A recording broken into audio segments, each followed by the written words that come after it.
La historia es maestra de vida, por ello te invito a acompañarme en este viaje de aprendizaje por los rincones de esa historia, a conocer acontecimientos y vidas asombrosas. Aprenderemos juntos de la iglesia primitiva, de los padres de la iglesia, de la pentarquía, de emperadores, reyes y papas, que con mayor o menor acierto escribieron las páginas de la historia eclesiástica. Aprenderemos también de los aciertos y errores de los más influyentes hombres y mujeres del cristianismo, de sus virtudes y fracasos, del ejemplo que nos legaron para que siguiendo sus pisadas nos acerquemos más a Cristo. Mi nombre es Gabriel Edgardo Yugdar y esto es un pequeño viaje por la historia de la Iglesia. Te invito a suscribirte al canal, a activar la campanita y a darle un me gusta. Gracias por tu compañía. Hola amigos, bienvenidos una vez más a Diarios de Avivamientos, un viaje por la historia de la Iglesia. Parece que está de moda entre los apologistas católicos romanos dispararle a Fernando Casanova, ¿no? Y cumplir ese sueño, esa utopía que tienen de yo refuté a Fernando Casanova. Resulta que ahora todo el mundo lo refuta. Bueno, entre uno de los vídeos que me encontré en la red figura ¿no? De una ultra refutada, una ultra repacateada a Fernando Casanova en el tema de los concilios ecuménicos, en el tema de la catolicidad. Recordemos que Fernando Casanova salió de la Iglesia Católica Romana, pero no salió de la catolicidad, sino que ahora disfruta la libertad gloriosa de los hijos de Dios dentro de la catolicidad evangélica, dentro de la catolicidad protestante. Parece que esto es como una patada al hígado a muchos apologistas católicos romanos. Pero bueno, la cuestión no está aquí, sino yo quiero dar, no mi opinión, sino datos históricos. Yo sé que a veces los abrumo con datos históricos y con lecturas de párrafos de texto. Pero bueno, por algo somos el único canal de YouTube que no crece y que hace videos que a nadie les importa. Pero vamos a tocar el tema de este apologista católico romano, Hugo Ariza, que utiliza varias argumentaciones. Quiero empezar por esta que me sonó un tanto extraña. Son 7 los concilios verdaderamente ecuménicos. Son 7, los 7 primeros, ya que representan el consenso de la iglesia indivisa, o sea, unida, antes del cisma definitivo que provocó la iglesia de Occidente con respecto a la de Oriente. Y esa rotura definitiva se llevó a cabo en el año 1054. Por esa razón, los concilios... Ojo al argumento, que esto va a ser fácil de refutarlo porque ya aquí lo hemos refutado. Ese argumento lo hemos refutado en este canal. Es más, en el diálogo que tengo con Winston se lo planteo. ¿O no lo planteé? El argumento. ¿Cuál es el argumento? Que después del cisma de Oriente, no puede haber un concilio ecuménico, ¿no? Porque se supone que la iglesia se divide y no está la totalidad de la iglesia. Eso es facilito. Eso es mover el cuadro, nada más. No, pasar del 1054 al 431 o al 451. Es lo mismo. Ya se los voy a explicar de qué manera. Se da un pie en el tiro. ¿Por qué se da un pie en el tiro? Concilios posteriores de la iglesia católica. Los concilios posteriores de la Iglesia Católica Romana, o que la Iglesia Católica Romana considera como ecuménico, después de 1054, no lo son. Contundentemente dice que no lo son. ¿Por qué no lo son, doctor? Realmente no lo son, ya que ocurrieron sin la participación del resto de las iglesias cristianas. Se da un pie en el tiro. ¿Por qué se da un pie en el tiro? Terminamos. Y por eso dejan de ser ecuménicos. Ok, ya lo escucharon. Bien, déjeme me pongo grande. El doctor Casanova dice que los concilios no pueden ser ecuménicos después de 1054 porque las otras iglesias, el resto de iglesias cristianas no participa. ¿Lo está inventando Hugo? No, lo dice él. Realmente no lo son, ya que ocurrieron sin la participación del resto de las iglesias cristianas. Pues le hago saber, fácil de refutar, bajo la misma premisa, el concilio del 681 no puede ser un concilio ecuménico. ¿Por qué? Porque los monofisitas eran más y no fueron ni participaron. Bajo el mismo razonamiento, el concilio del 451 no puede ser ecuménico porque los nestorianos, que también eran bastantes y era una iglesia cristiana, no participó. Lo único que tienen es que mover el foco, pero la unidad de tiempo es la misma. Entonces, si se separa la iglesia griega en el 1054, bueno, así se separó la monofisita, así se separó la monoteleta, así se separó los nestorianos, así se separaron los paulinistas, así se separaron los... Se da un pie en el tiro. ¿Por qué se da un pie en el tiro? Bueno, el argumento que usa aquí es que, como Fernando Casanova afirma que los únicos 7 concilios que son ecuménicos, verdaderamente ecuménicos, son los 7 primeros concilios que parten desde el concilio de Nicea, el primer concilio de Nicea, hasta el segundo concilio de Nicea, es el 7º concilio que se denomina ecuménico. Aunque ha habido una variación en el vocabulario de lo que significan concilios ecuménicos, concilios generales, concilios universales, porque ha habido un desarrollo también de la historia de la Iglesia. Entonces, en un momento él habla de que los concilios giran en torno a ese eje de comunión, a ese punto de comunión, de unidad, que es el obispo de Roma. Vamos a ver si es verdad que el obispo de Roma fue siempre el eje de los concilios, el centro de unidad de los concilios ecuménicos. Ustedes recuerden que el título de patriarca, esto recién se comienza a utilizar en el siglo V, el título de patriarca, aquellos obispos que tenían una jurisdicción, una diócesis, y cuya jerarquía abarcaba varias diócesis, los metropolitanos o los supermetropolitanos, que luego se denominarán a partir del siglo V, se denominarán patriarcas. ¿Quién les pone el título de patriarca? Se los pone un emperador, el emperador Teodosio II, esto a partir del 429, porque el título de patriarca hasta entonces era del jefe espiritual de los judíos. En el Imperio Romano, el jefe espiritual de todos los judíos recibía ese título por parte del emperador como patriarca. Cuando empieza conflictos con los judíos, el emperador le quita ese título de patriarca y se los otorga a los obispos que tenían las jurisdicciones más grandes, que serán 5, lo que se denomina la pentarquía. Sé que a los católicos romanos no les gusta hablar de pentarquía, de este gobierno de la Iglesia conformado por los 5 grandes patriarcados, pero es muy importante para entender todo esto que el gobierno de la Iglesia no recaía sobre una sede apostólica. Recordemos que en Occidente solamente había una sede apostólica, que era la sede apostólica de Roma. En Oriente había otras 4 sedes apostólicas: Constantinopla, Jerusalén, Antioquía, Alejandría. Juntas, estas 5 sedes se denominaban la pentarquía. Por eso, cuando un concilio abarcaba, incluía estas 5 sedes patriarcales que gobernaban conjuntamente la cristiandad, siendo el obispo de Roma que tenía la primacía de honor, pero no de jurisdicción, primo inter pares o primos inter pares, cuando se realizaban bajo la supervisión, la guía de estos 5 patriarcados, se denominaba concilios ecuménicos. ¿Por qué? Porque abarcaba toda la ecumene, pero en aquella época ecumene no era todo el mundo, ecumene era todo lo que abarcaba el Imperio Romano.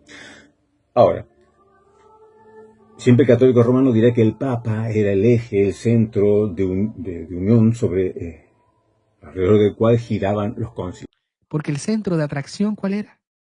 Después de la doctrina, el centro de atracción de los concilios antiguos era el romano pontífice.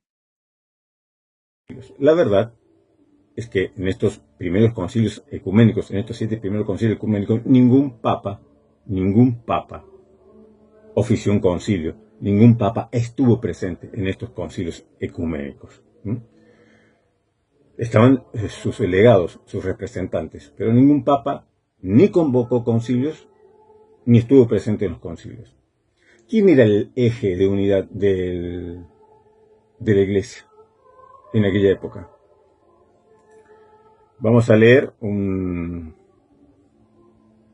libro, un texto muy importante de un libro muy bueno que yo les recomiendo, de Historia del Cristianismo, tomo 1, El Mundo Antiguo, Es de la editorial Trota. El autor es Manuel Sotomayor. Excelentísimo libro. Esto está en la página 547. Vamos a ver que el eje de unidad, el centro de unidad, no era el obispo de Roma, no era el papa, sino el emperador. Porque el emperador era el único que tenía la autoridad de convocar un concilio. Ningún papa podía convocar un concilio sin la venia, sin la autorización del emperador. Si un papa o cualquier otro patriarca convocaba un concilio sin autorización del emperador, terminaba preso. Porque el emperador se consideraba a sí mismo como el vicario de Cristo, como la cabeza visible de la Iglesia, no el Papa de Roma. Entonces, por eso decimos, en aquella época se entendía como concilios ecuménicos a los que abarcaba toda la ecumene era el Imperio Romano, porque fuera del Imperio Romano había patriarcados muy grandes como el de Seleucia Ctesifonte. Seleucia Ctesifonte, estaba por allá por la zona de los persas, por ahí. Era un patriarcado fuerte, con muchos cristianos. Pero ¿por qué no participaban del concilio? ¿Por qué no formaban parte de esta pentarquía? O sea, era una sexta pentarquía, no sé cómo se diría. ¿Por qué no formaba parte? Porque no formaba parte del Imperio Romano y por lo tanto el emperador no tenía autoridad para imponerle, no solamente para imponer, sino para convocar. El único que tenía autoridad para convocar un concilio ecuménico era el emperador. Pero como Seleucio Ctesifonte estaba fuera del Imperio Romano, el emperador no tenía ni autoridad para convocarlo a un concilio, ni para luego hacer que se cumplan los cánones o los decretos de cada concilio. Recordemos que el que hacía cumplir los concilios era el emperador. Es decir, cuando se deponía por herejía o se expatriaba, o sea, se lo mandaba ya al ostracismo algún obispo, algún patriarca, ¿quién era el brazo ejecutor de esto? Era el emperador, era con la autoridad del imperio, con la fuerza del imperio. El emperador convocaba los concilios y luego él se encargaba, se aseguraba con la fuerza, con el poder, el brazo civil del imperio, de que esos decretos conciliares se hiciesen realidad, se pusieran en práctica. Por lo tanto, por ejemplo, Seleucio Ctesifonte estaba fuera de la órbita del emperador, no podía convocarlos a los concilios ecuménicos, ni tampoco podía obligarlos a que se cumplieran los decretos conciliares. Por lo tanto, cuando se hablaba de concilios ecuménicos, no se refería universal a todo, exactamente a todo el mundo, sino a todo el mundo del Imperio Romano, bajo el cual el emperador tenía el poder y la autoridad. Entonces, leamos lo que dice este importante historiador católico romano. Efectivamente, en el imperio cristiano se mantuvo durante siglos el ideal helenístico de que el emperador era el representante en la tierra de la divinidad, el vicario, el representante en la tierra de la divinidad, y como tal tenía el deber de ocuparse de la custodia y defensa de la religión, tanto en su aspecto doctrinal como sobre todo en el disciplinar. Es decir, una vez que se establecían las doctrinas, la responsabilidad de aplicar la disciplina para que los que cumplían o no cumplían, eso caía o recaía bajo la órbita del emperador. Ya bajo el imperio de Constantino, el obispo áulico Eusebio de Cesarea, el historiador, el obispo que escribió Historia Eclesiástica, admitía que el emperador cristiano ejercía el servicio de unidad en la iglesia del imperio, considerada además como la iglesia universal. Repito, para Hugo Ariza y todos aquellos que establecen o pretenden refutar al doctor Casanova. Repito, para que les quede un buen sabor de boca. Ya bajo el imperio de Constantino, el obispo áulico Eusebio de Cesarea admitía que el emperador cristiano ejercía el servicio de unidad en la iglesia del imperio, considerada además como la iglesia universal. De hecho, los emperadores eran los únicos que tenían los medios necesarios para mantener la unión y para hacer eficaces las medidas que se consideraban necesarias para el bien de todos. Nadie discutía su competencia en asuntos como la convocación de los concilios generales ecuménicos o del imperio, a cuyas decisiones daba fuerza de ley. Justiniano, el emperador Justiniano, en varias de sus leyes o edictos, expresa bien claro cuál era la conciencia que tenía de sus obligaciones como supremo árbitro también en materia religiosa. Entonces dijimos, el eje de unidad, mientras la Iglesia estuvo unida, mientras la Iglesia se mantuvo bajo la autoridad de la pentarquía de estos grandes 5 patriarcados, el eje de unidad no era el obispo de Roma. El centro de unidad no era el obispo de Roma. El vértice no era el obispo de Roma llamado Papa. El eje, el centro, el vértice de unidad era el emperador, porque él se consideraba a sí mismo como el vicario de Cristo, como el representante de la divinidad en la tierra. Por lo tanto, él se atribuía la única autoridad para convocar concilios. Solamente él podía convocar concilios, y aparte a él le correspondía aplicar la disciplina a aquellos que no obedecían los decretos conciliares. Entonces, nos dice aquí, por ejemplo, Justiniano se consideraba que era el supremo árbitro en materia religiosa. El emperador era el supremo árbitro en materia religiosa, ningún papa, el emperador. Las reiteradas reivindicaciones del obispo de Roma reclamando un papel especial en toda la Iglesia se hicieron compatibles durante los siglos VI y VII. Ahí estaba Justiniano en el siglo VI, con su aceptación del régimen pentárquico. Es decir, paralelamente a las ambiciones del obispo de Roma de pretender tener una primacía de jurisdicción universal, ustedes recuerden que esto comienza más o menos con el Papa Esteban, allí en el siglo III, que pretende, y es el primero que se aplica aquella perícopa, ¿no?, de Mateo 16. Entonces, a partir de entonces hay un desarrollo cada vez más grande de esta pretensión del obispo de Roma de ser el centro, de tener una primacía o jurisdicción universal. Pero existía la pentarquía, que lo ponía en órbita, que lo ponía en el lugar que le correspondía, primus inter pares, el primero entre iguales. La presencia personal o por representante de los 5 patriarcas llegó a considerarse la condición principal de la ecumenicidad de un concilio. Repito esta parte. ¿Qué le otorgaba el carácter de ecuménico a un concilio? Nos dice aquí el historiador, la presencia personal o por representante de los 5 patriarcas. ¿Qué es lo que un concilio hacía que un concilio fuese ecuménico? Que tenían que estar presentes los 5 patriarcas o sus representantes o sus legados. Recordemos que en ninguno de estos 7 primeros concilios de la Iglesia, los que llamamos verdaderamente ecuménicos, estuvo presente el obispo de Roma. Siempre estuvieron sus representantes, sus legados, pero nunca estuvo presente el Papa.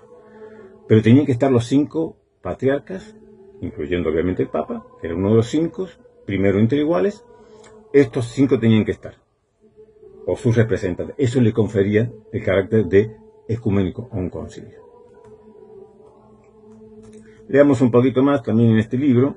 Nos dice, en el año 871, Anastasio, el bibliotecario, en el prólogo de la versión latina de las actas del Cuarto Concilio de Constantinopla, octavo ecuménico, algunos llaman este octavo ecuménico, está dentro de lo que vendría a ser el primer milenio, ¿no? Después está la discusión hasta dónde abarcan los concilios ecuménicos antes del 1054, cuando se produce el cisma que Occidente se separa de los otros 4 patriarcados de Oriente.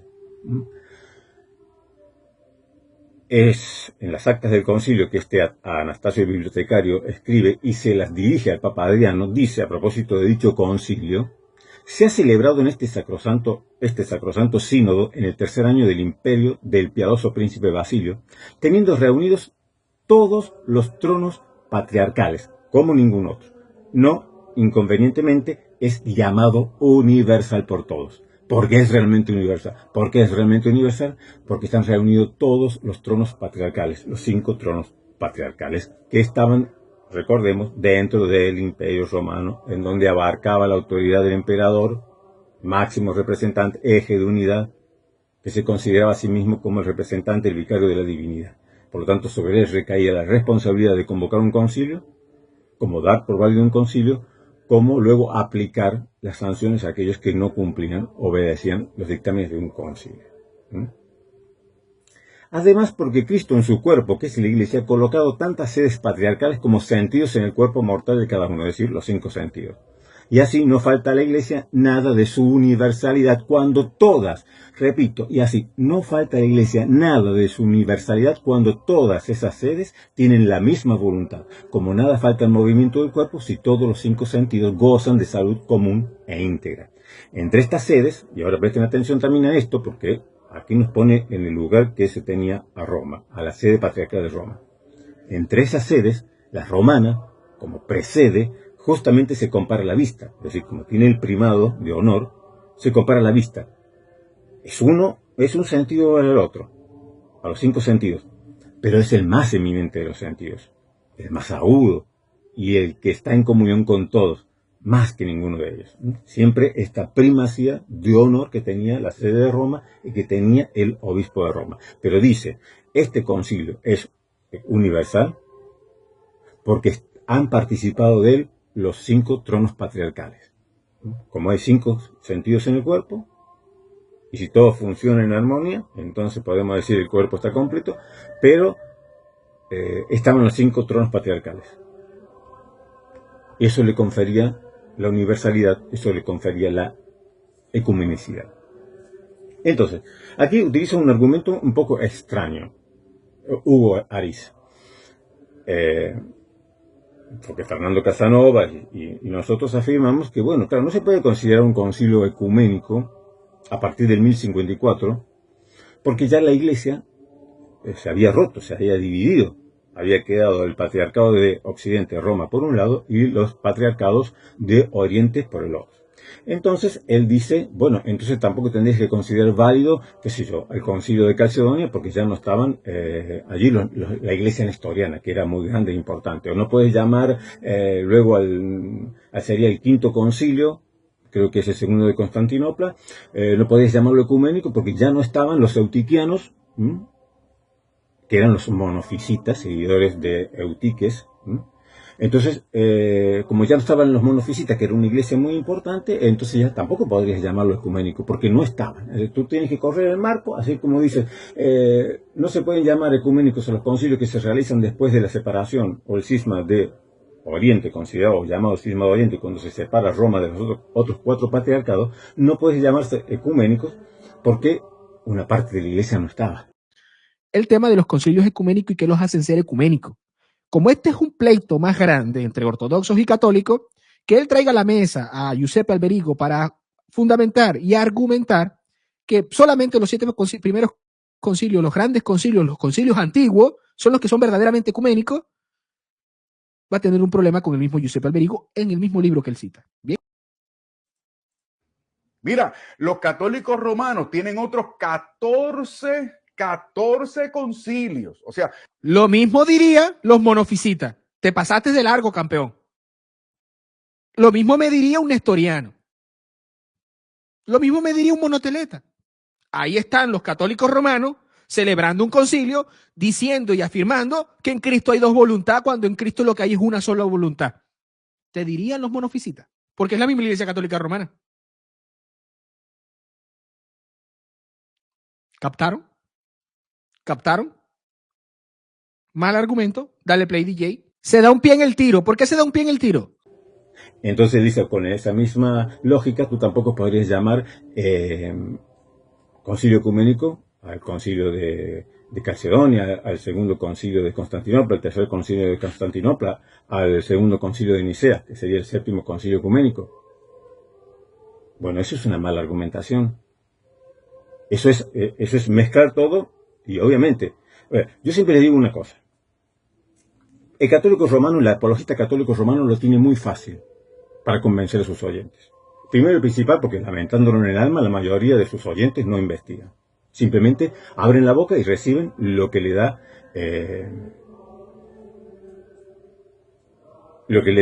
iba a decir el sacerdote, lo que le da el apologista católico romano, como si fuese la hostia, ¿no? Abre la boca, recibe, traga. No investiga. El problema lo tenemos nosotros, porque tienes que salir después de esto, y claro, para refutar esto, no es suficiente para mí para decir, no, es todo lo contrario, no es así. No, yo tengo que demostrarlo. Entonces el católico romano habla, el apologista católico romano, sí, el Papa tuvo siempre la jurisdicción universal de la Iglesia, siempre tuvo el primado universal, siempre gobernó la Iglesia. Ahora, para refutar, lo dice y se queda tranquilo y todos los demás dicen, amén.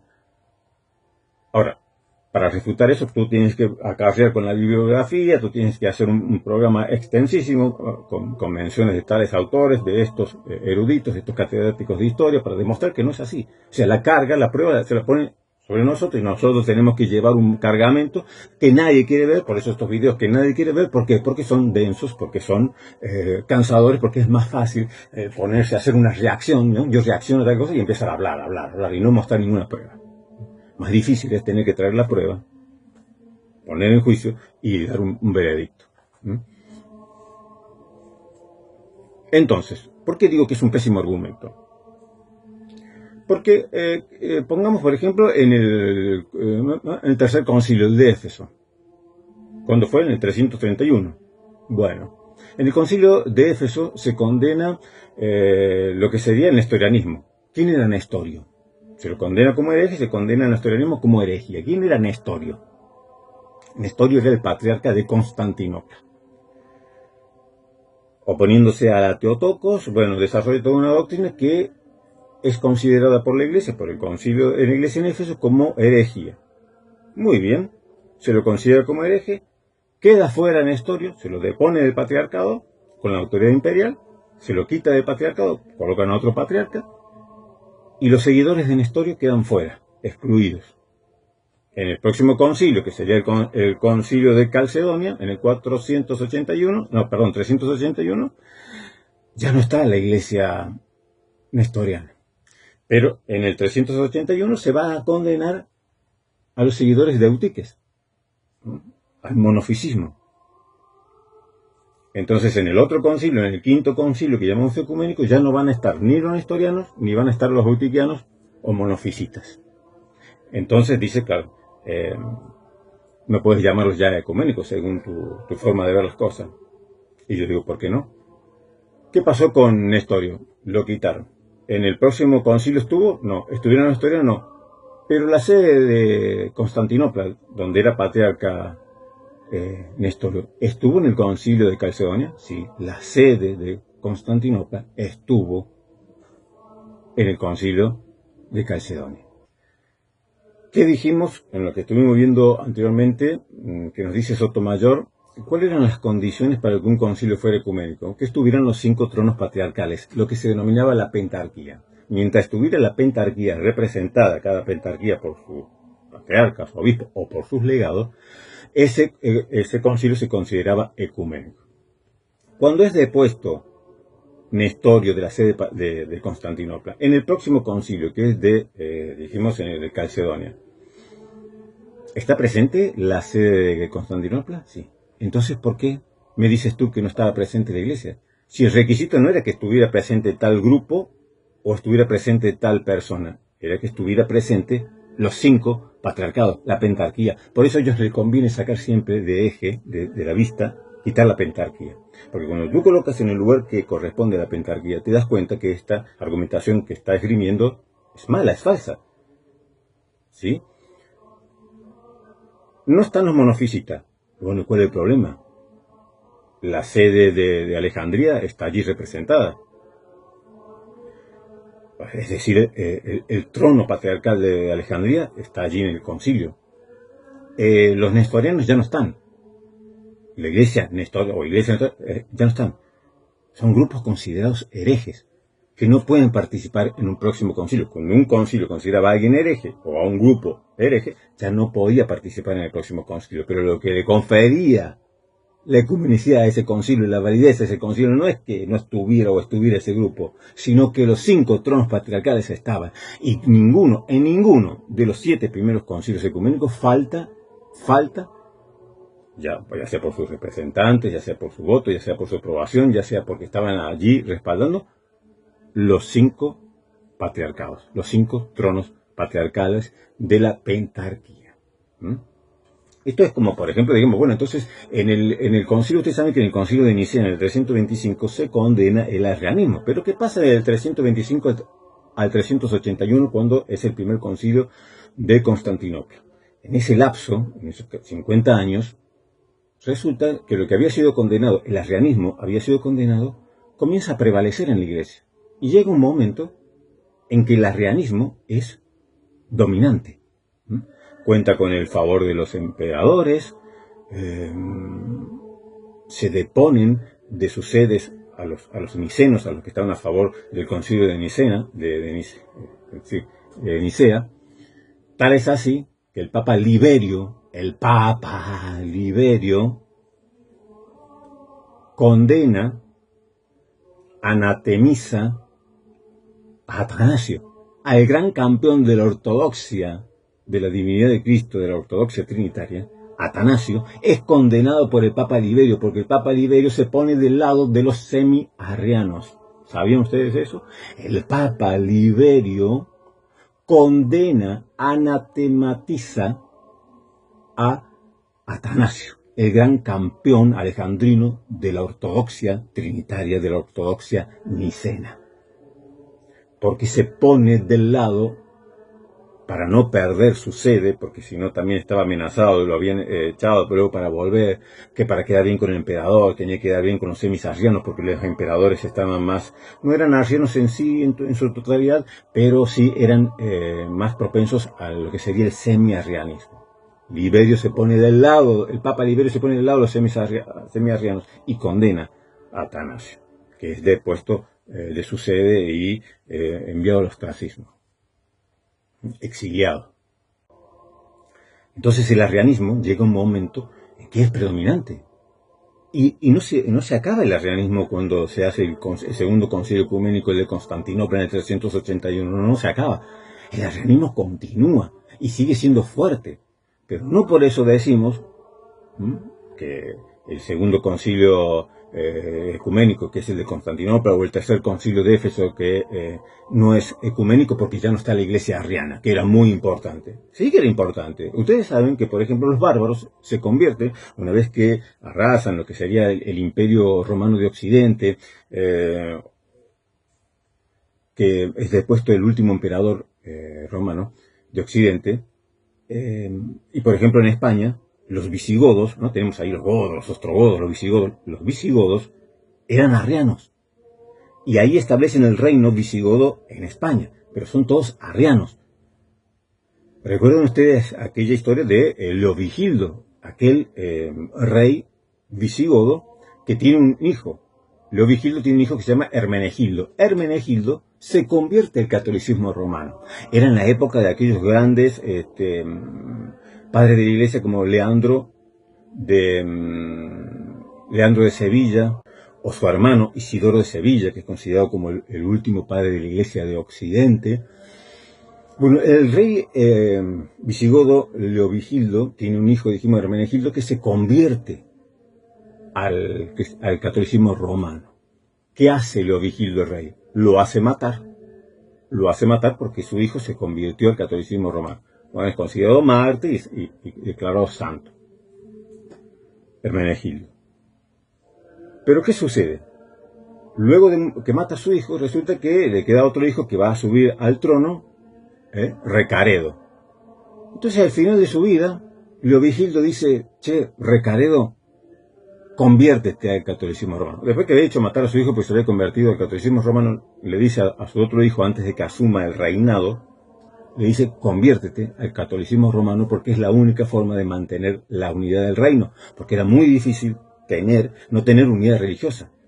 El rey visigodo tenía una parte que era católica romana y la otra parte que era arriana, siempre en confrontación. Había hasta dos leyes. Los católicos romanos tenían una ley y los arrianos tenían otra ley.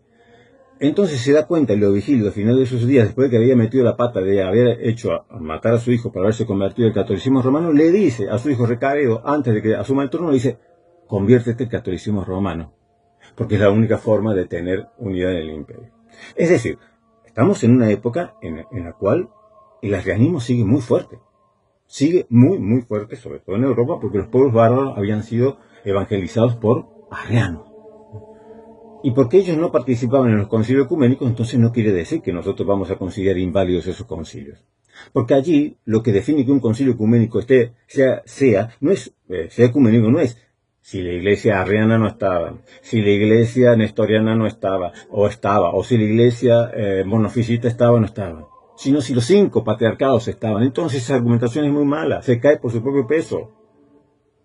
Porque en los concilios, aunque no estén los eutiquianos, aunque no estén los nestorianos, aunque no estén los arrianos, sí están presentes las 5 sedes patriarcales, los 5 tronos patriarcales. Pero cuando se divide en el cisma de Oriente en el 1054 de la Iglesia, en los otros concilios ya no van a estar, ya no se trata de que este grupo no está, no se trata porque los otros 4 patriarcados que ya no van a estar en los concilios, que va a ser la Iglesia Católica Romana, y entonces allí sí, hasta entonces los concilios no eran católicos romanos, los concilios eran del Imperio Romano, acordemos, dijimos, de toda la ecumene, pero ¿qué ecumene?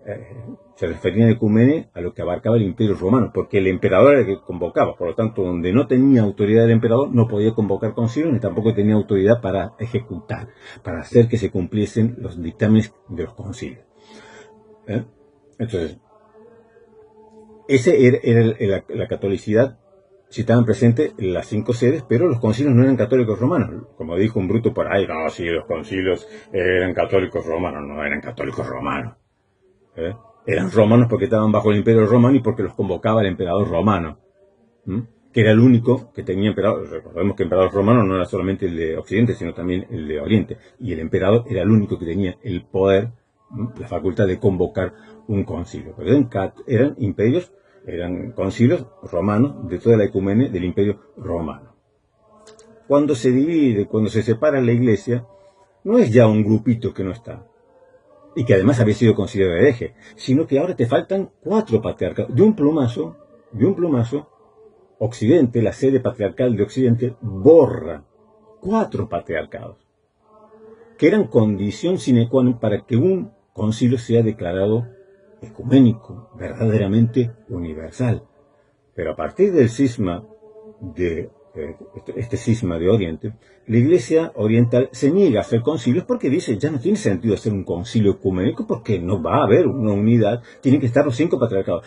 Siguen creyendo los ortodoxos, y es así, que para que hubiese un verdadero concilio ecuménico, para que hubiese un nuevo concilio ecuménico, deberían estar presentes las 5 sedes patriarcales. Lo que queda de ella, lo que sea, pero tienen que estar las 5. Tienen que estar todos los patriarcados, como era verdaderamente antes del cisma de Occidente. Entonces, en el 1054, a partir del 1054, la Iglesia Católica Romana se corta sola, empieza a hacer concilios, y le llama ecuménicos, o universales. Claro, porque la Iglesia Católica Romana dice, estas 4 sedes patriarcales son cismáticas, ya no son cristianas. Los únicos cristianos somos nosotros, los que estamos sujetos a la sede de Roma y al obispo de Roma. Los demás no están. De un plumazo borraron 4 patriarcados, cuando hemos visto que esos 4 patriarcados eran condición necesaria para considerar válido a un concilio ecuménico. Entonces, y ninguna de esas sedes fueron declaradas herejes. Los arrianos fueron declarados herejes. La iglesia arriana fue declarada hereje. La iglesia monofisita fue declarada hereje. La iglesia nestoriana fue declarada hereje. Pero no fue declarado hereje el patriarcado de Jerusalén, no fue declarado hereje el patriarcado de Constantinopla, no fue declarado hereje el patriarcado de Alejandría, no fue declarado hereje el patriarcado de Jerusalén. Simplemente hubo un cisma, así que no me puedes mezclar las dos cosas. Los concilios a partir del 1054 no son ecuménicos porque no están más presentes esas 4 sedes, no hay representantes de esas 4 sedes. Se borraron, las quitaron. Y Roma dice, no, bueno, nosotros hacemos concilios. Y a partir de entonces es cuando el eje de los concilios comienza a ser el Papa, no antes. Mientras antes estaba la pentarquía, el eje era el emperador. El eje de unidad, el centro de unidad era el emperador.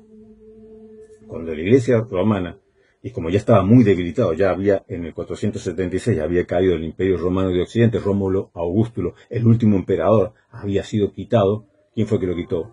Odoacro, me parece que fue el rey de los godos que lo depone.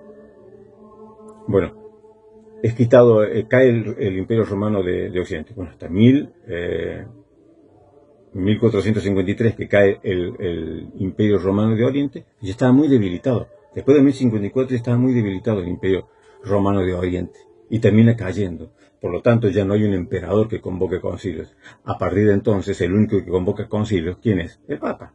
Pero no tiene autoridad para convocar concilios universal de toda la iglesia, de toda la ecumenia, porque ya los otros 4 patriarcados no están. solamente tiene la autoridad para convocar concilios católicos romanos, es decir, a todos aquellos que están sujetos a la sede patriarcal, a la sede apostólica de Roma. Entonces son concilios verdaderamente católicos romanos, no son católicos ecuménicos, no son concilios ecuménicos, porque ya no están los otros 4 patriarcados. Entonces no me puedes comparar 4 patriarcados con pequeñas iglesias o grandes iglesias, pero que habían sido condenadas por toda la iglesia, por los 5 patriarcados, habían sido condenados como herejes. Entonces ya no podían participar en los concilios. Eso no invalidaba, eso no dejaba de hacer que esos concilios, aunque ya no estuviesen estos, no dejaban de ser ecuménicos. Pero cuando ya quitas a 4 patriarcados, de los 5 patriarcados, de los 5 tronos patriarcales que necesitas para hacer un concilio ecuménico, quitas a 4 y solo queda uno, y ese uno dice, bueno, ahora nosotros somos el todo. Los demás no, los demás son cismáticos, herejes, están todos anatemizados, se van todos al infierno. Nosotros somos los auténticos. Recordemos que aún, que yo siempre lo muestro, hay hasta el Catecismo Mayor de Pío X, aún allí sigue diciendo que los ortodoxos no son salvos, que los ortodoxos son cismáticos, y por lo tanto no pertenecen al cuerpo de Cristo, ni los protestantes, ni los ortodoxos. O sea, lo único que pertenece... Claro, esto es lo que es la Iglesia Católica Romana. Se autoproclama como la única, y entonces nuestros concilios son ecuménicos porque abarcan todo el ecuménico, son universales porque abarca todo allí donde estamos nosotros, pero abarca únicamente a los que se someten a la Iglesia de Roma, pero y los que se sometían a la Iglesia de Jerusalén, al Patriarcado de Jerusalén, a Antioquía, los quitaste. Entonces es un malísimo argumento. No tiene nada que ver decir que no son válidos los concilios a partir de 1054, porque faltan 4 sedes patriarcales de las 5 necesarias, a decir no puede valer. Entonces tienes que decir que tampoco vale porque no estaban los nestorianos, que aparte habían sido condenados como herejes, pero estas sedes patriarcales nunca fueron condenadas como herejes, simplemente hubo un cisma. Aquí este apologeta Hugo Ariza nos va a presentar un texto que según él ultra recontra remil refuta a Fernando Casanova. Porque Fernando Casanova apela al testimonio de este erudito de los concilios que fue Alberigo Giuseppe. Alberigo Giuseppe tiene entre varios libros que tiene, de historia de los concilios ecuménicos. Entonces nos saca este texto que está aquí en el libro Historia de los concilios ecuménicos y nos dice que con esto él refuta pero vamos a ver la interpretación falta de comprensión de texto realmente horrorosa que demuestra en este texto, porque este texto no lo refuta Casanova, sino que lo refuta él mismo. Pero bueno, cosas de católicos romanos. Se da un pie en el tiro. ¿Por qué se da un pie en el tiro? Mire, esto es hermoso, esto es hermoso. Esto es hermoso, esto es... A ver cómo lo pongo más grande. ¿Lo puedo poner más grande? ¿No puedo? A ver. Hoy, gracias a las numerosas investigaciones sobre el concepto, están buscando cuál es la verdadera concepción, qué es lo que significa de ecumenicidad, entendida ciertamente en el sentido histórico, geográfico, pero ampliada además en su significado espiritual de universalidad en el espíritu y en la fe, y teológico. ¿Qué le falta? ¿De receta médica, de receta de comida? ¿Qué le falta? ¿En qué otro sentido lo van a buscar? Y la unidad como don de Dios que precede a su iglesia dispersa y dividida, y como una unidad históricamente estructurada en grupos concretos convergentes. ¿Qué le faltó? Chat, ¿qué le faltó, chat? ¿En qué otro sentido la están buscando? Denle like y compartan. ¿Qué le faltó? ¿En el sentido alimenticio? ¿En el sentido médico? ¿En qué otro sentido quiere buscar el concepto de catolicidad? ¿Me ayudan? ¿Me ayudan? Dale play, DJ. Seguimos. La historiografía católica se muestra más bien incluida a aceptar una distinción entre los grandes concilios más propiamente ecuménicos, y ahí donde se agarran. No, que esos son los verdaderamente. No, cálmate, campeón. Del primer milenio y los concilios generales de la Iglesia Occidental. Fíjate cómo habla Alberigo de neutral, o sea, tú allá, yo acá, yo equiparando, viendo lado y lado, ¿no? No tengo de otra, ¿no? Bien. De la Iglesia Occidental reunidos en todo... Perdón, me fui. Y la historiografía católica se muestra más bien inclinada a aceptar una distinción entre los grandes concilios más propiamente ecuménicos del primer milenio y los concilios generales de la Iglesia Occidental, la romana, ¿no? Reunidos en torno al Papa de Roma.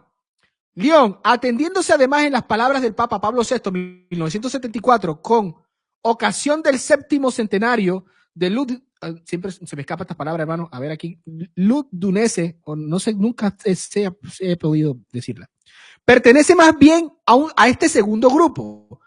Es distinto el caso del florentino, en el que se fundieron juntos prácticamente todos los criterios clásicos de ecumenicidad. Ojo con los criterios.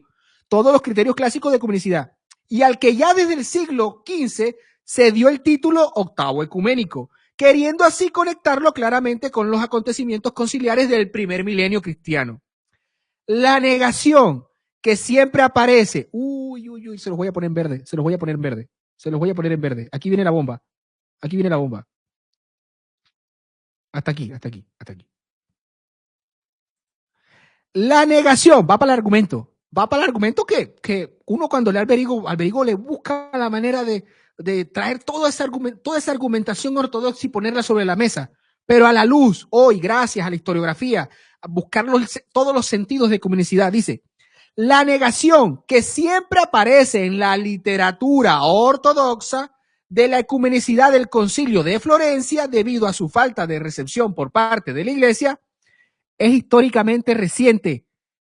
¿Qué dice aquí?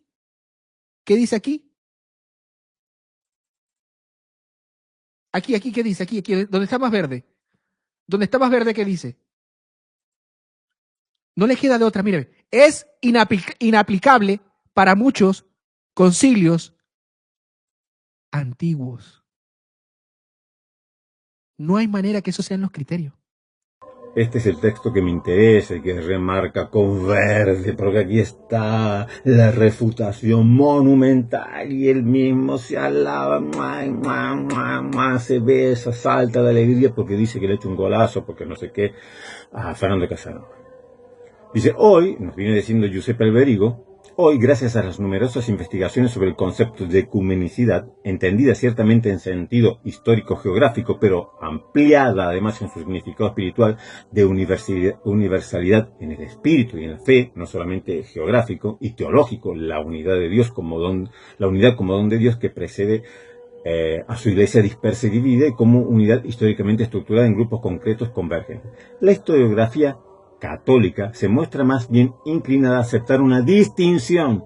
Repito, la historiografía católica se muestra más bien inclinada a aceptar una distinción entre los grandes concilios más propiamente ecuménicos del primer milenio. O sea, la historiografía católica se muestra más bien inclinada a aceptar una distinción. No llamar a todos los concilios ecuménicos, como lo llama la Iglesia Católica Romana, sino que hay una distinción. Más propiamente son ecuménicos los del primer milenio, porque estaban los 5 patriarcados unidos. Y concilios generales de la Iglesia Occidental reunidos en torno al Papa de Roma, a los demás concilios que empiezan a partir de 1054. Yo no sé qué entiende aquí, yo no sé qué leyó, qué entendió, como si lo estuviera favoreciendo, como si Alberigo Giuseppe lo estuviera favoreciendo a Hugo Ariza. No, lo está favoreciendo hasta aquí, lo está favoreciendo claramente a Casanova. Porque es la misma historiografía católica la que se inclina, dice, a dividir, a no llamar a todos ecuménicos, sino ecuménicos llamar al primer grupo, a estos que están dentro antes de 1054, y concilios generales, ¿no?, a los que son a partir del 1054. Es distinto el caso del florentino, y aquí nos presenta un caso interesante. Es distinto el caso del concilio de Ferrara Florencia, en el que se fundieron juntos prácticamente todos los criterios clásicos de ecumenicidad. Esos criterios que nos había dado, se fundieron casi todos estos criterios clásicos de ecumenicidad, y al que ya desde el siglo XV se dio el título de octavo ecuménico, queriendo así conectarlo claramente con los acontecimientos conciliares del primer milenio cristiano. La negación que siempre aparece en la literatura oriental ortodoxa, la negación de que este concilio sea ecuménico por parte de los ortodoxos, se niegan la ecumenicidad del Concilio de Florencia debido a su falta de recepción por parte de la Iglesia, es históricamente bastante reciente. Y aquí pega un salto Hugo Ariza, no sé qué habrá leído aquí, dice, es inaceptable para muchos concilios antiguos. Aquí cuando dice inaceptable para muchos concilios antiguos, se refiere a este punto, no se está refiriendo a los otros. Al de la Universidad del Espíritu, al geográfico, a la Universidad Teológica, a la Universalidad Teológica o a la de la Unión, que viene hablando aquí arriba, sino que viene hablando esto. ¿Por qué? Bueno, pero ¿qué pasó en el concilio de Ferrara-Florencia? Fue el concilio, como dijimos, y yo les invito a que vean para eso me mato haciendo vídeos de historia. Bueno, vean, cuando yo hablo de la Cuarta Cruzada, yo hice un vídeo acerca de la Cuarta Cruzada. Para entender esto tienes que entender también qué pasó en la Cuarta Cruzada. Y hice otro vídeo de por qué los ortodoxos, la Iglesia Ortodoxa odia a la Iglesia Católica Romana. De algunos escribieron allí, ¿por qué pones odias? ¿Por qué no odias? Porque esto ya está superado. Yo cuando hago el vídeo le digo, yo me voy a basar en tales textos de tales catedráticos.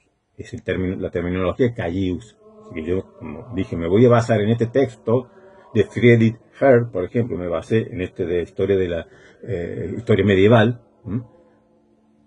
Allí habla del odio de Oriente, de la Iglesia de Oriente a la Iglesia de Occidente. Y lo desarrollé, estuvimos viendo. Entonces, esto fue una época en que varios emperadores orientales, resumiendo, varios emperadores orientales quieren reconciliarse con el Papa, porque necesitan que el Papa les envíe ejércitos para defender Constantinopla del asedio de los turcos. Entonces, por cuestiones políticas, algunos emperadores vienen a pactar con Roma y dice, le dicen al Papa, si tú me das ejércitos para vencer, para defender Constantinopla, para luchar contra los moros, yo voy a hacer que la Iglesia Ortodoxa, que el patriarca de la Iglesia Ortodoxa, o que los patriarcas de la Iglesia Ortodoxa, que nosotros llamamos ortodoxa, ellos le llamaban la Iglesia de Oriente, se sometan al Papa. Esa es la promesa que le hace los emperadores siempre al Papa. Tú nos das ejércitos, yo te pongo la cabeza allí de los patriarcas, para que tú seas el que gobierne también, no solo la Iglesia de Occidente, sino la Iglesia de Oriente. Hay todo un desarrollo. Recuerden ustedes, en la época de Inocencio III, dijimos en el siglo XIII, como en la Cuarta Cruzada, los cruzados, en vez de ir a reconquistar Tierra Santa, que pelean contra los mismos cristianos de Constantinopla. Toman Constantinopla, la saquean, quitan al emperador oriental y ponen un emperador latino, Balduino I, quitan a los patriarcas, quitan al patriarca de Constantinopla y ponen a un representante de la Iglesia Latina. Fue el único momento en que un papa podía jactarse de tener jurisdicción universal, porque tanto en Oriente como en Occidente, pues todos estaban sujetos a él. Esto era algo ficticio. Esto fue porque invadieron, tomaron, saquearon, y esto duró nada más que 60 años porque luego todo vuelve a la normalidad. Pero en esta crisis que comienza de la lucha de Bizancio contra los ejércitos musulmanes, no le queda otra a Bizancio ante su debilidad política y su debilidad sobre todo de ejércitos, de pedir ayuda al Papa. El Papa le ofrece ayuda, pero ¿a cambio de qué? A cambio de decir, ahora me tienes que reconocer a mí como cabeza de toda la Iglesia, ahora tienes que reconocer que el Papa tiene jurisdicción universal. Los emperadores que solo les interesaba la política dicen, bueno, perfecto. Pero ¿qué les pasa? ¿Qué vimos en ese vídeo? Cuando estos emperadores, cuando estos que venían a pactar con Roma volvían a sus lugares, eran tratados como traidores, porque los ortodoxos, porque la Iglesia de Oriente decía, preferimos el turbante del musulmán a la tiara del Papa. Es preferible es preferible el turbante del turco que la tiara del Papa. Y cuando en este concilio de Ferrara-Florencia, el concilio de Florencia, los legados que vienen de Oriente, los patriarcados de Oriente, pactan con Roma la unificación. Se unen en este concilio Oriente con Occidente. Después que se habían separado, después de Cisma Occidente, en este concilio, supuestamente, se reconcilian, se unen y se someten al Papa. Se firman todos estos decretos. ¿Qué pasa? Cuando estos legados que habían venido de Oriente van a sus respectivas iglesias de Oriente y dicen, hemos firmado que ahora nos ponemos bajo la sujeción del obispo de Roma, pues casi lo matan. Los consideran traidores y rechazan. Oriente rechaza este concilio, aunque los legados de Oriente lo habían firmado. Lo rechazan. Y entonces los ortodoxos hoy te dicen, ese concilio no es válido porque la Iglesia rechazó las definiciones conciliares de Florencia. Porque la Iglesia de Oriente rechazó las definiciones conciliares de Oriente, por lo tanto no puede llamarse ecúmeno. Y aquí donde Hugo Ariza vuelve a confundir las cosas. Porque aquí no es que no estuvo presente, como él llevaba el caso de los nestorianos, de los eutiquianos, y yo puse de los arrianos, que no están presentes en los concilios. Pero aquí sí estuvieron presentes. La diferencia es que aquí no fue aceptada. Tú me dices, bueno, pero es que los eutiquianos tampoco aceptaron lo que definió el concilio de Calcedonia, tampoco lo aceptaron los arrianos del concilio de Nicea, tampoco lo aceptaron los nestorianos del concilio de Éfeso. Sí, pero eran grupos que ya se habían definido como herejes. La Iglesia los había proclamado como herejes, habían quedado separados. Obviamente que no iban a aceptar algo que iba en contra de ellos. Pero aquí no se trata de que no aceptaban, aquí no se trata de que no estaban presentes, sino que no aceptaron. Entonces todos dicen, no, está bien, se firmó allí el acuerdo, la reconciliación, la sujeción de la Iglesia de Oriente al Papa de Roma, pero no es válida, porque cuando llegan de vuelta a Oriente, pues el pueblo se rebela, la Iglesia se rebela y dice, no vamos a aceptar este concilio. Por eso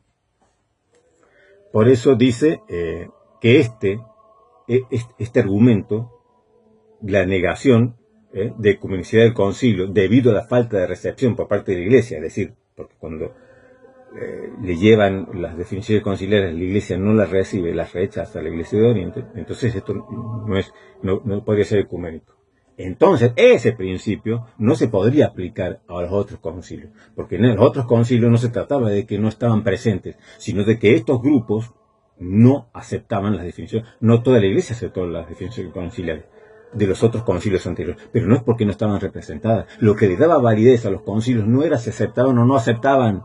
Lo que le daba validez a los concilios ecuménicos, a los 7 primeros concilios, y llamamos ecuménicos, lo que le daba validez no era si aceptaban o no aceptaban, si los nestorianos aceptaban o no aceptaban, las definiciones conciliares, si las aceptaban los arrianos o no las aceptaban los eutiquianos. Lo que le daba validez de ecuménico era que estuvieran presentes los 5 patriarcados, y los 5 patriarcados siempre, oye, siempre, hablo como ellos, siempre estuvieron presentes.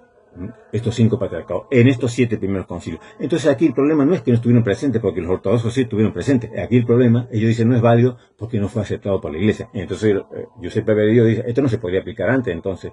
Aquí sí que vale el argumento, porque antes no se podía aplicar porque tampoco lo aceptaron ni los arrianos, no lo aceptaron los monofisitas, no lo aceptaron los nestorianos y así otros tantos. Pero aquellos concilios no dejaban de ser ecuménicos, porque no se trataba de si lo aceptaban o no lo aceptaban. Estaban los 5 patriarcados. Y entonces aquí Giuseppe Berio le diría, pero aquí estaban presentes los 5 patriarcados. Aquí estaban presentes la Petrarquía en Florencia. Ustedes aceptaron, pero después se echaron atrás porque la Iglesia no lo quiso aceptar. Porque los fieles de la Iglesia de Oriente no quiso aceptar las definiciones conciliares de la reunificación que se firmó en Florencia. Y por eso no lo consideran. Entonces ahí sí se le puede aplicar, decirle, claro, pero ustedes entonces este mismo argumento no se lo podrían aplicar antes.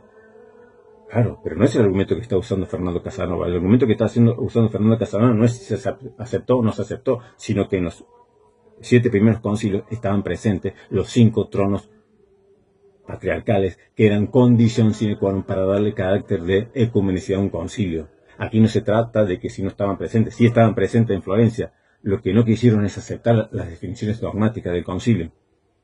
Porque una vez más había allí cuestiones políticas, había allí cuestiones de apoyar a la Iglesia contra el asedio de los musulmanes. Bueno, estaban asfixiados por eso y entonces dijeron, bueno, recurramos a Roma y pidamos ayuda. ¿Cuál es el precio a pagar? Pues nos sometemos al Papa. Claro. Eso dijeron algunos líderes que se presentan, son convocados y se presentan en el Concilio de Florencia y firman las actas conciliares, pero cuando van allí corriendo alegre a Oriente diciendo, hemos firmado las actas y hemos reunificado con Roma, ¿el precio a pagar cuál es? Y que nos sometemos al Papa. O sea, por eso no entiendo que lee Hugo Ariza, no sé qué tanto zapatea, qué tanto grita, qué tanto jolgorio hace como diciendo que voy a refutado, pero si te estás refutando a ti,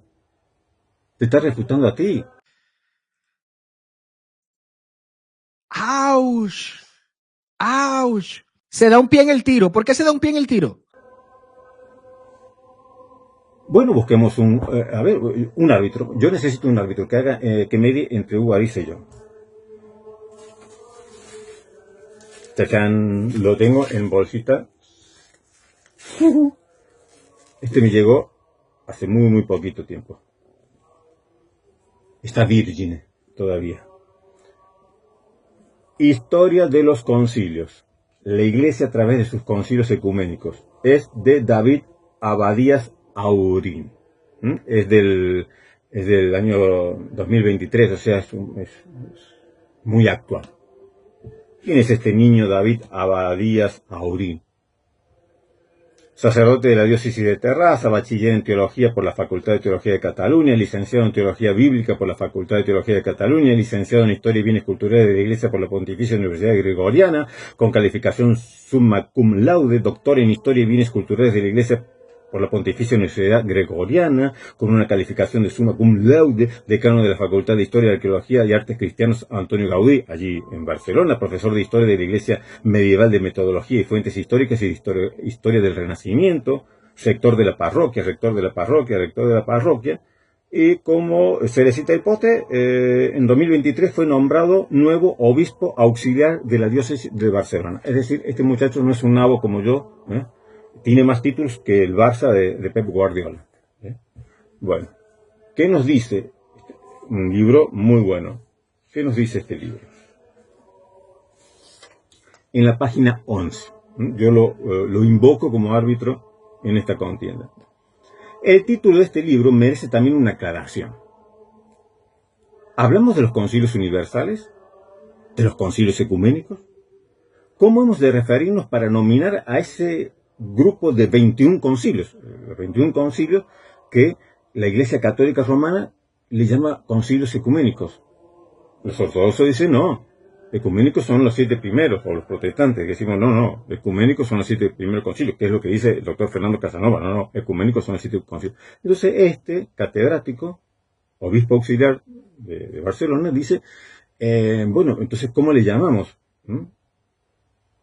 La consideración histórica teológica de Giuseppe Alberigo, y aquí menciona al autor que utiliza tanto Fernando Casanova como Hugo Ariza, que Fernando Casanova lo interpreta de una manera y Hugo Ariza lo interpreta totalmente distinto, que yo no sé dónde ven el texto de Giuseppe Alberigo que le está dando la razón a él.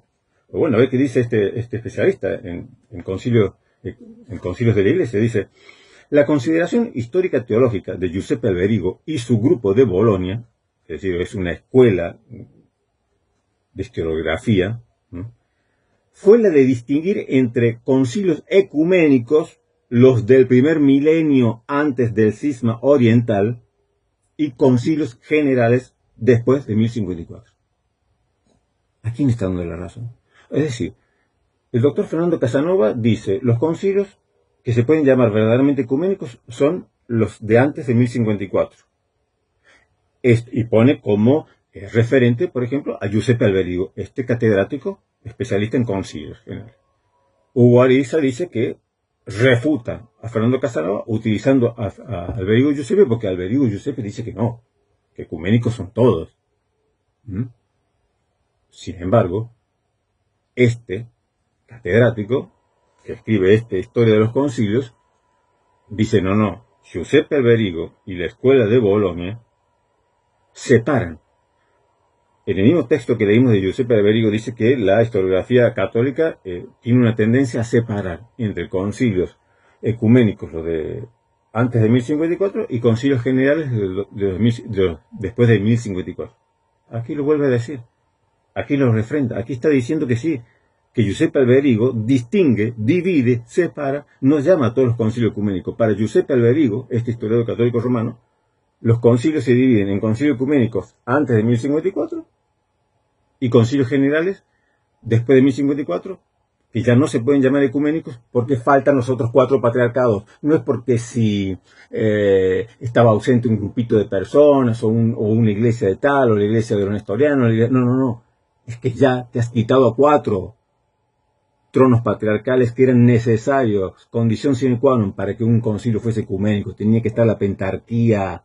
para que fuese ecuménico, pero si tú quitas 4 patriarcados ya no puedes llamarlo ecuménico, porque aquí no se trata de que un grupo que estaba dentro de la jurisdicción, por ejemplo, de Constantinopla, como dijimos, los nestorianos que quedaron dentro de lo que sería el ámbito de Constantinopla, pero Constantinopla sí estaba representado, siguió estando representado en los concilios. No estaba ya ese grupo, esa iglesia de nestorianos, pero Constantinopla, la sede patriarcal de Constantinopla, no se acabó con Nestorio. Lo quitaron a él, pusieron a otro que se sometió a la pentarquía.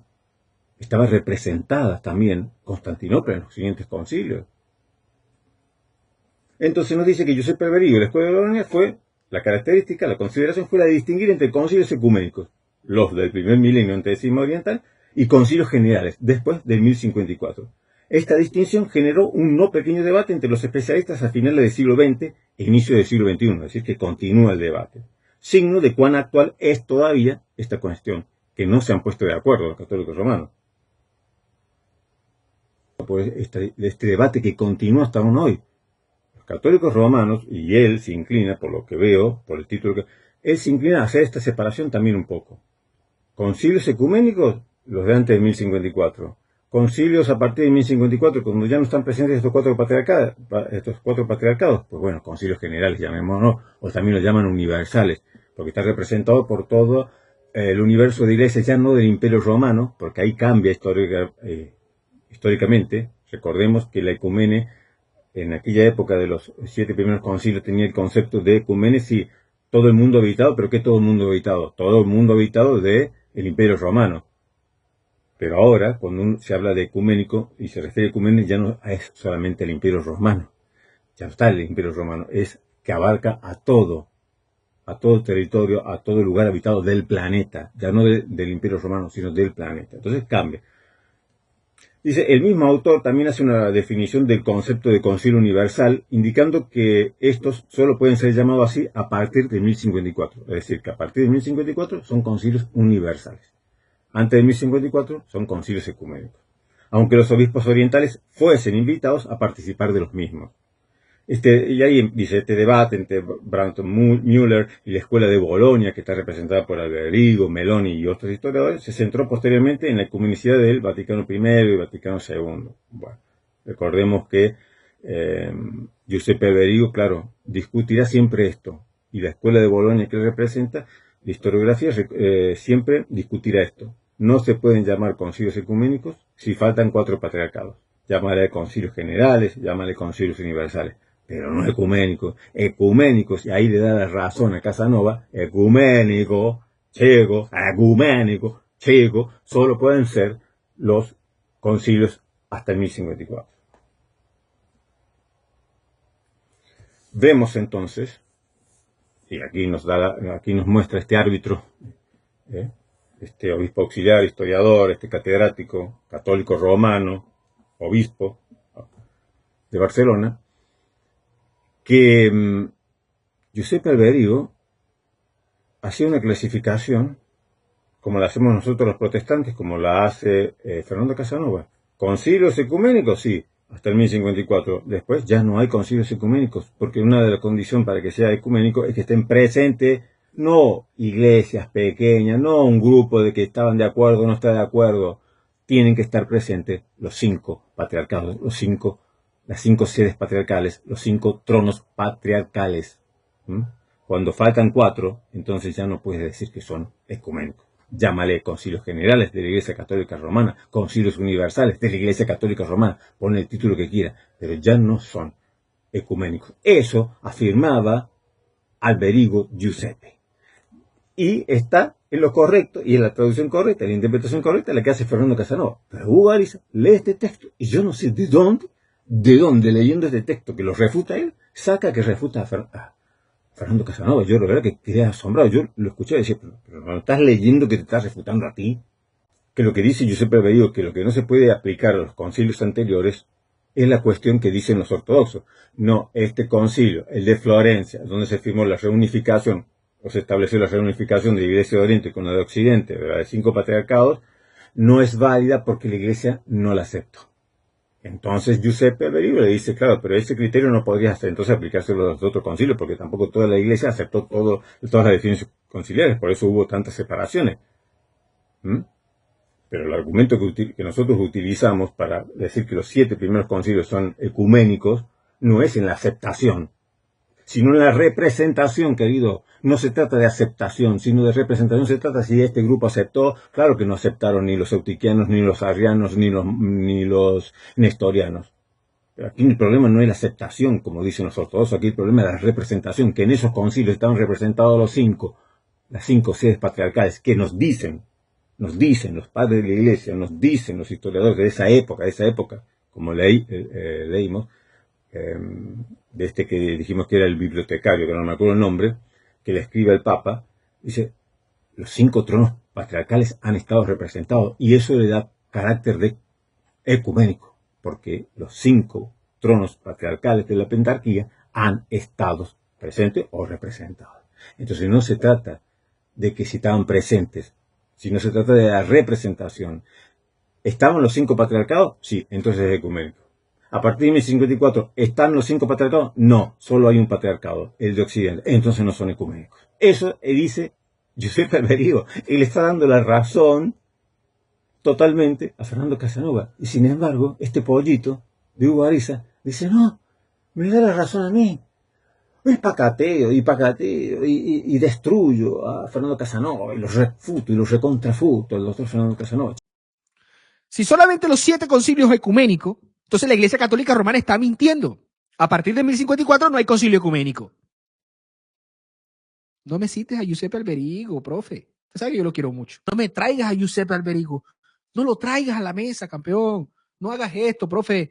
Se da un pie en el tiro. ¿Por qué se da un pie en el tiro? Chicos, tienen que correr mucho para ustedes refutar a Fernando Casanova. Van a tener que correr mucho, para poder refutar a Fernando Casanova. Ahora parece que es el deporte nacional de los apologetas católicos romanos. Yo refuté a Fernando Casanova, refutación de Fernando Casanova. Y luego te presentan estas cosas. Y tú dices, pero por Dios, ¿de verdad? O sea, agarras un texto con mala comprensión lectora que te está refutando a ti, dice que está refutando al otro, cuando en realidad te está refutando a ti, te está diciendo que Alberigo Giuseppe cree lo mismo y enseñó lo mismo que cree, y la escuela de Bolonia enseñó lo mismo que cree Fernando Casanova. Concilios ecuménicos solamente antes de 1054. Después no, porque ya no cumplen los requisitos de verdadera ecumenicidad. Punto, se acabó. Tú estás refutado, no Fernando Casanova.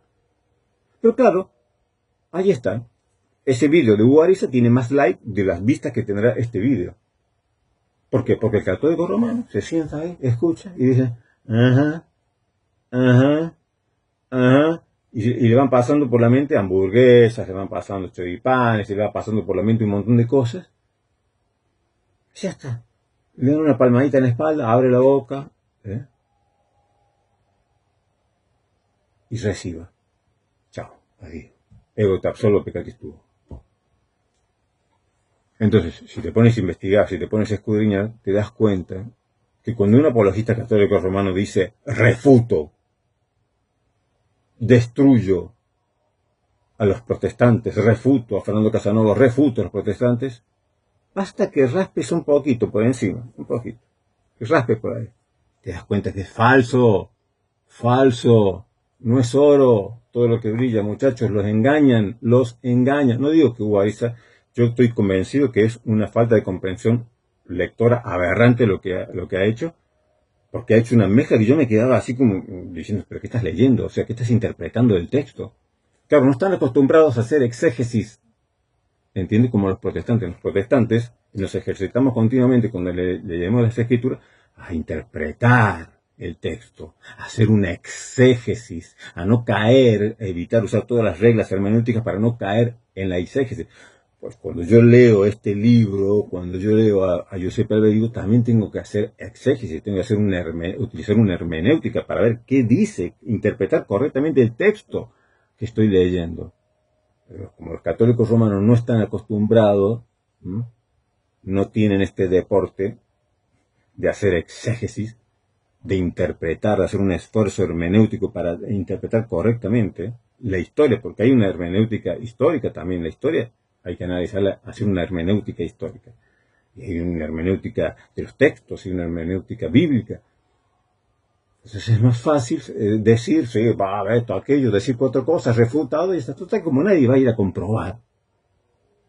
Todos se lo creen. Ahora, basta que vayas, tú raspes un poquito, le hagas la prueba.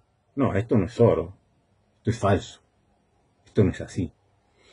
Bueno, lamento si se fue un poco extenso, total, no importa porque como no lo ve nadie, da igual si el video dura 5 minutos que me dura 50 horas. Pero lo importante es que por lo menos queda en la nube, dando vuelta, de que, muchachos, Fernando Casanova no es un pancito así que ustedes lo van a mojar con leche y se lo van a comer. Van a tener que correr mucho para refutar a Fernando Casanova. Entonces, no se traguen todo lo que le dicen. Detrás de ese refuté, pacatazo, destruyo, siempre hay una mala comprensión lectora, manipulación de los textos históricos, manipulación de la historia. Aquí yo siempre les doy la fuente, para que ustedes vayan y lean y amplíen lo que yo les doy para ver cómo es esto que les estoy explicando. Bueno, queridos, espero que este video les haya sido útil. No se olviden de suscribirse al canal, de darle like, y para que podamos participar nuevamente en cualquier momento de un nuevo viajecito por la historia de la Iglesia. Esto ha sido todo. Muchas gracias por acompañarme en este viaje. No te olvides de suscribirte al canal para poder reencontrarnos próximamente.